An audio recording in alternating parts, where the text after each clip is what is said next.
Mobil mewah hingga kapal milik advokat Arianto alias AR atau Ari Bakri yang merupakan salah satu tersangka penanganan perkara vonis selepas perkara korupsi crude palm oil atau CPO disita oleh Kejaksaan Agung. Selain 5 mobil mewah yang terparkir di depan lobi Gedung Kartika, Kejaksaan Agung penyidik juga menyita 2 kapal milik Arianto yang kini bersandar di pantai Marina.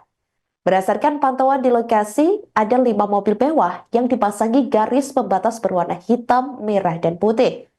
Mobil pertama adalah Porsche GT3 RS, kemudian di belakang mobil Porsche berwarna hitam metalik terdapat sebuah Mini Cooper, lalu ada juga mobil Abarth 695, yang kemudian ada juga 2 mobil jenis SUV bermerek Range Rover.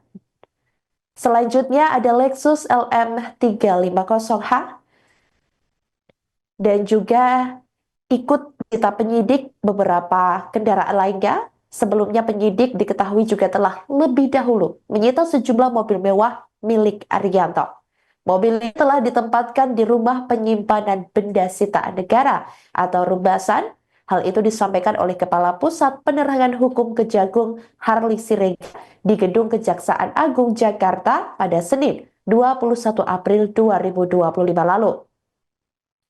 Harley mengatakan kendaraan-kendaraan mewah itu ditempatkan di Rumbasan agar dapat diurus dengan baik.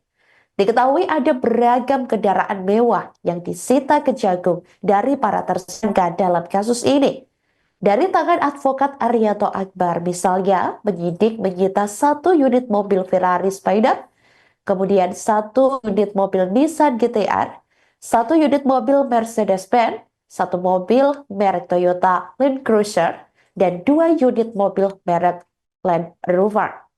Penyidik juga menyita 21 unit sepeda motor mewah berbagai merek dari Arianto, di antaranya Harley Davidson dan Triumph, serta 7 unit sepeda.